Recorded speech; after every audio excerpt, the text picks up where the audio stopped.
Bonjour à tous, je voulais vous faire un tuto sur une de mes galères. Là, pour le coup, ce sera les algues filamenteuses et vous expliquer pourquoi on en a et surtout comment s'en débarrasser. Alors avant de vous faire le tuto, je voulais quand même vous faire un petit bilan quand même de mon parcours. Donc moi, je viens de l'eau douce à la base. Là, vous voyez à l'écran un reliquat de ce qui me reste à la maison de mes aquariums d'eau douce, très plantés. Et donc du coup, mon aventure dans le récifal, elle est plutôt récente. Et sincèrement, je pense que j'ai dû tout avoir comme problème, la cyano, des heptasias, de la valonia, filamenteuse, des ICP mauvais. Et aujourd'hui, il me reste encore beaucoup de détails à travailler pour que je puisse atteindre l'objectif, donc un énorme récifal. Mais voilà, donc là, ce que je vais vous montrer aujourd'hui, ce sera avec un bac, on va dire, d'apprentissage. Alors pourquoi je fais cette vidéo? J'ai vu beaucoup de sujets abordés, sur YouTube, sur le monde du récifal. Je pense surtout à la chaîne du récif où il y a eu des intervenants incroyables avec des bacs qui l'étaient tout autant. J'ai aussi fouillé sur des méthodes un peu plus low tech, je pense à la chaîne du récif, facile pour le coup, avec les bacs de Alain où il y a des filtrations sur mousse bleue. Mais il manquait toujours un liant. Je comprenais pas pourquoi ces bacs avaient des méthodes très différentes et pourtant, pas d'algues et ils étaient magnifiques. Alors là, ce que vous voyez, c'est le bac plein d'algues. L'objectif, c'était d'arriver à supprimer ces algues sans l'ajout de prédateurs, sans mettre le bac en oligotrophie, parce que j'avais déjà eu l'expérience de l'oligotrophie qui sincèrement avait tué, pratiquement tous mes coraux et sans produit. Donc vous voyez l'avant, après et je vais vous montrer aussi, le bac quand il était en oligotrophie. Donc là vous voyez à l'image, du Xenia Pumping, en oligotrophie. Donc j'avais, 2 bacs, hein, en oligotrophie. J'avais ce petit bac et le bac principal. Les polypes sont vraiment fermés. Bon, rien ne se passe, franchement, c'est un peu une catastrophe et vous voyez sur, la vidéo du bac principal. Là, on était sur une technique très low-tech. Alors, ça a fonctionné quand même un temps, mais sincèrement, rien de poussé. Et l'oligotrophie, c'est vraiment à bannir. Alors, quand je parle d'oligotrophie à cette époque, on était à un nourrissage de 3 demi-cubes par semaine. J'avais pas de nitrate, j'avais pas de phosphate. La gestion des nitrates et des phosphates par une certaine méthode, refuge et DSB, fonctionnait très bien, mais malgré tout, le bac était sous-nutri et ça a provoqué la perte de mon centropige et de quelques coraux. J'ai donc décidé d'augmenter à un demi-cube par jour. Et là, la gestion des nitrates et des phosphates était toujours aussi bonne, mais malgré tout, les algues apparaissaient, donc c'était à n'y rien comprendre, et c'est pour ça que j'en arrivais à faire ce tuto. Bon, c'est bon, on peut commencer. Du coup, le titre de cet exposé, c'est NH4, l'ammoniac, l'aliment préféré des algues et un poison de nos aquariums.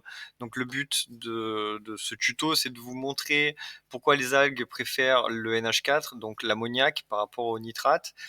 Montrer qu'il y a un facteur colimitant entre les phosphates et l'azote. Parce qu'en fait, quand on va parler de N, on va parler d'azote tout le long de l'exposé et expliquer en profondeur la gestion de l'azote dans le monde professionnel, dans les stations d'épuration. Voilà. Alors pendant mes recherches, vu que je ne trouvais pas de solution sur YouTube et sur les forums, j'ai dû me pencher sur des études scientifiques et pour le cas des algues filamenteuses, les études qui m'ont bien servi s'appellent études expérimentales des voies d'élimination de l'azote en présence de 3 microalgues, colimitation par l'azote et le phosphore et traitement de l'azote dans les stations d'épuration biologique des petites collectivités. Alors, d'où vient l'azote et quelles sont ses formes? Pendant tout l'exposé, quand vous allez voir N, heu, ce sera forcément de l'azote. L'azote, il existe sous plusieurs formes. Il y a l'azote organique, il y a les azotes inorganiques. Donc RNH2 est une forme organique, NH4, c'est un azote, donc c'est l'ammoniac et nitrite et nitrate sont aussi des formes d'azote, oxydées. Alors maintenant qu'on a vu, qu'il existait plusieurs formes d'azote, pourquoi les algues, elles l'utilisent? Alors on a une étude de Gaël Bougaran qui va nous servir, pendant l'exposé et dans cette étude, on voit que l'azote, donc encore une fois qui se nomme M, sous toutes ses formes, NO3, NO2, NH4 ou NH3 qui est de l'ammonium, il sera utile comme le phosphore et comme le carbone. C'est des besoins vitaux pour la création des cellules. Alors comment les algues utilisent l'azote? Les algues, elles vont forcément vouloir, en fin de boucle, avoir de la forme ammoniacale, donc NH4. Donc soit elles vont le récupérer directement dans l'eau, soit sinon elles vont faire un processus qu'on appelle la nitrate réductase et la nitrite réductase pour avoir du NH4. Donc concrètement, c'est des enzymes qui sont dans la plante qui vont faire la transformation, on va dire, inverse du cycle de l'azote, donc transformer le NO3 en NO2, puis en NH4. Mais donc ce qu'on retient, c'est qu'elles veulent du NH4 quoi qu'il arrive. Donc on reprend la feuille de tout à l'heure, et là on voit sur cette étude que le NH4 est la forme qui est utilisée. Il va falloir une étape qui s'appelle lamination pour intégrer l'azote aux cellules. Et on voit aussi que pour arriver à obtenir du NH4, il faut des enzymes de disponibles pour faire la nitrate réductase et la nitrite réductase. Alors dans l'étude, on voit l'interdépendance sur la consommation de l'azote, du phosphore et du carbone. C'est-à-dire que s'il en manque un ou plusieurs, la production, la multiplication des cellules ne se fait pas. Et donc on appelle ça la colimitation. Il existe plusieurs colimitations connues. Il y en a quelques-unes que j'ai listées juste là. Mais nous, celle qui va nous intéresser, c'est la colimitation entre l'azote et le phosphore. Alors cette interdépendance entre l'azote et le phosphore dans l'aquariophilie récifale et en vrai dans l'aquariophilie en général, elle est hyper importante parce qu'elle va réguler beaucoup de choses. Donc on va dire qu'il y a plusieurs formes de limitation. Il y a la monolimitation, donc s'il manque un élément, par exemple s'il manque l'azote, ben, pour le coup, la synthèse des protéines ne se fera pas et la multiplication des cellules ne se fera pas. Et si il y a de l'azote mais qu'il manque du phosphore, pour le coup, il n'y aura pas de production d'ATP ou d'ARN et donc du coup, la production de cellules ne se fera pas non plus. Donc il y a soit une monolimitation, soit une colimitation qui implique que, ben, en fait, il y a les deux éléments qui manquent ou qui sont en faible quantité, et dans ces cas-là, les cellules sont obligées d'ajuster leur métabolisme. Alors, cette colimitation, elle a un nom qui est connu dans le monde de l'aquariophilie, c'est par exemple le rapport de Redfield, et elle concerne pas que les algues filamenteuses, vous en doutez bien, elle est aussi très connue pour la gestion des cyanobactéries. Alors là, on a vu la consommation de l'azote par les algues. On a vu qu'elles en avaient besoin, on a vu qu'elles cherchaient à le consommer sous forme d'ammoniac. On a vu qu'il y avait une dépendance entre l'azote et le phosphore. Et maintenant, on en arrive un peu à l'étape d'observation et de ce que je voyais sur Internet. Sur Internet, j'ai vu le tout. J'ai vu des bacs qui avaient des paramètres très très hauts en nitrate, en phosphate. J'ai vu des bacs qui avaient des paramètres très très bas en nitrate et en phosphate. Ces bacs qui avaient des paramètres bas avaient pourtant des fois des algues. Ceux qui avaient des paramètres hauts n'avaient pas d'algues. J'ai vu des techniques qui étaient complètement différentes, que ce soit en berlinois, en Jaubert, ou des techniques sur mousse bleue avec énormément de débit. J'ai vu des gens qui filtraient sur mousse externe. Et, euh, et en fait, je pense que ce qui faisait le liant de tous ces bacs, c'est justement le fait qu'il n'y ait pas de NH4. Je dis ça parce que dans tous ces paramètres qu'on voyait sur Internet, le seul paramètre qui n'est jamais montré, c'est l'ammoniac. Et pour, pour le coup, l'ammoniac n'est pas montré parce qu'il n'est pas détectable. C'est-à-dire que soit il est consommé par les algues directement, soit il est consommé par le cycle de l'azote. Et de toute façon, on va dire entre guillemets, il n'y avait pas de raison de s'inquiéter puisque les poissons ne meurent pas, donc pas besoin de faire de tests. Alors, en France, nous, on le fait pas. Pour le coup, aux États-Unis, ils vérifient énormément leur test d'ammoniac. On va continuer sur la consommation de l'azote par les algues. Alors il y a un consensus scientifique en général sur la consommation. On voit que la réduction de NO3 en NO2 puis pour arriver au NH4, elle est énergivore, donc la nitrate réductase sont énergivores. C'est pourquoi elle préfère les NH4 qui sont directement disponibles. Et aussi, on sait qu'il y a certaines algues qui n'ont pas les enzymes pour faire cette réductase et d'autres qui ont des capacités limitées à le faire. Alors, on a une algue qu'on connaît bien qui s'appelle la Cladophora, qui envahit beaucoup de nos aquariums récifaux. Et pour le coup, bah, il y a eu une étude dessus. Euh, je ne vais pas vous la dire, elle est en anglais, j'ai pas envie de massacrer avec mon accent.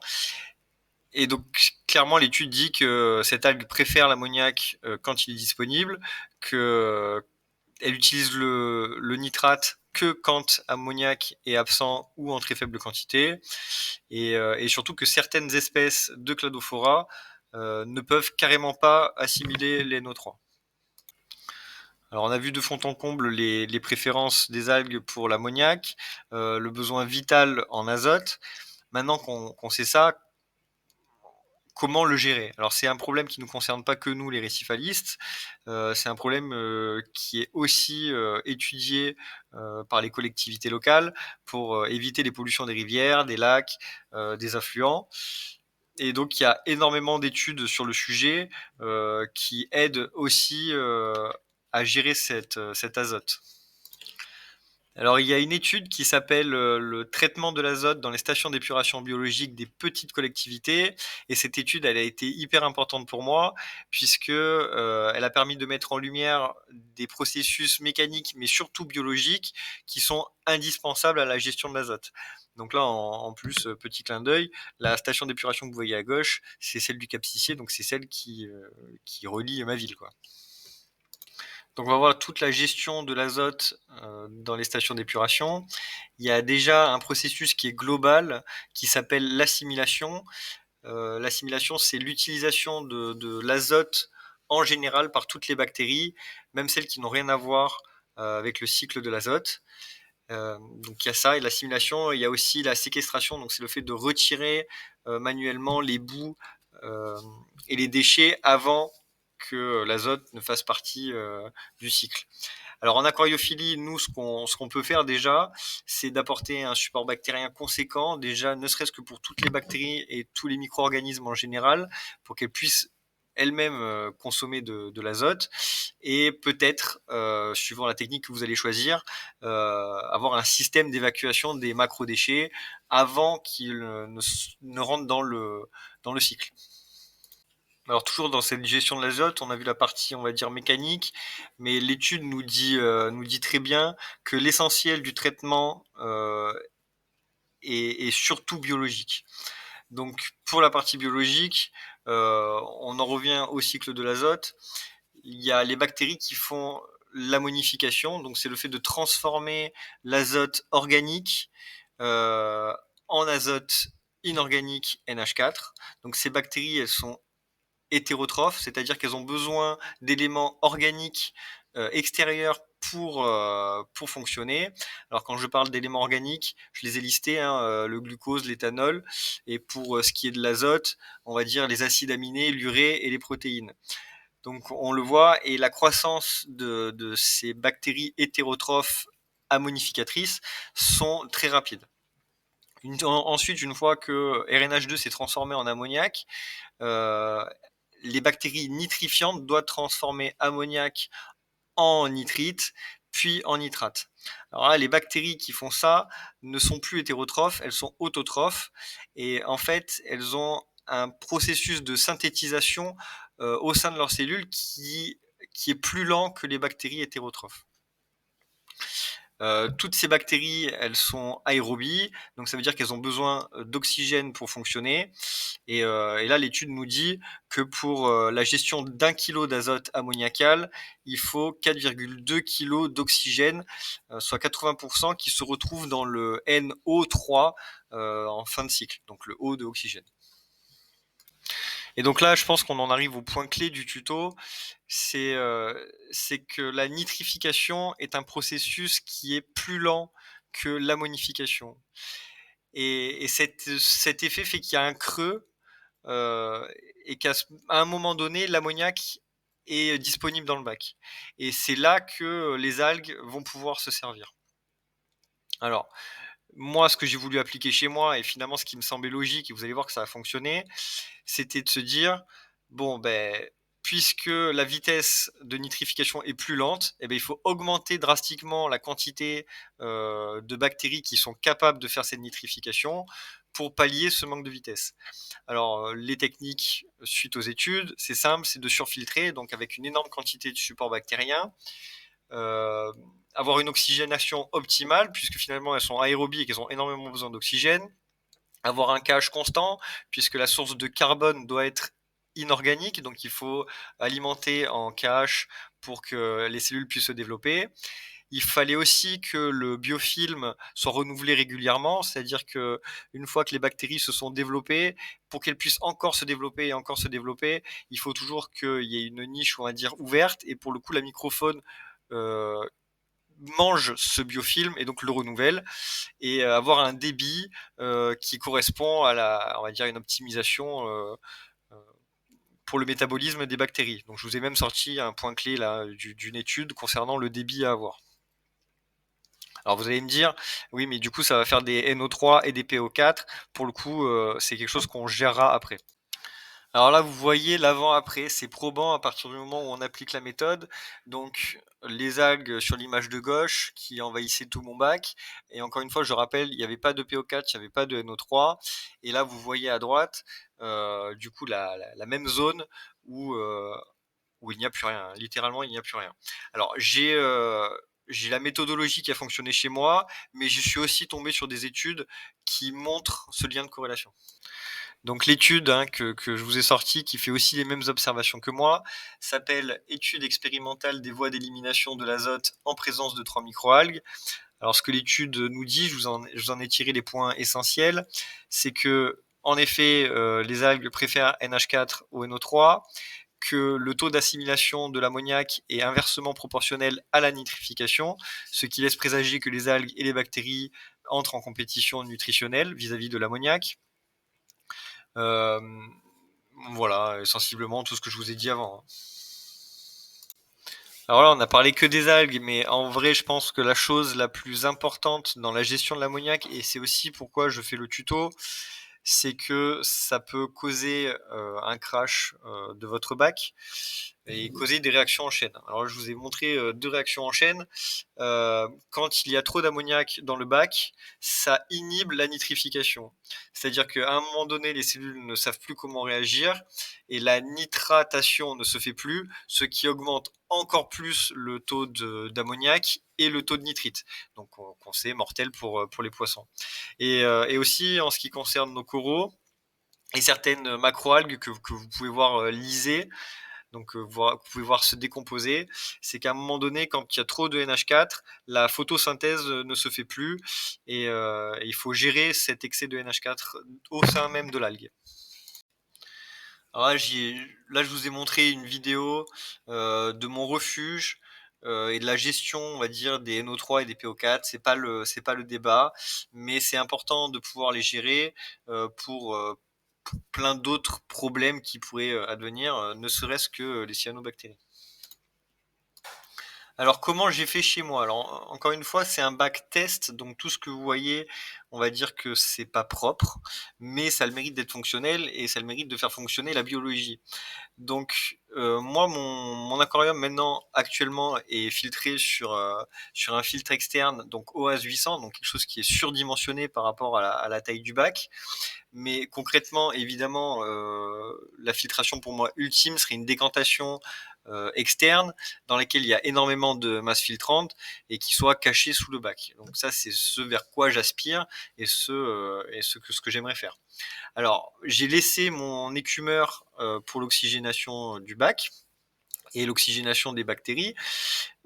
Pour le coup, je vais vous le dire sincèrement, depuis que j'ai mis le filtre externe surdimensionné, l'écumeur n'écume plus rien. Donc en fait, il ne sert juste que à l'oxygénation du bac. Et d'ailleurs, je pense que c'est quelque chose d'essentiel dans l'observation.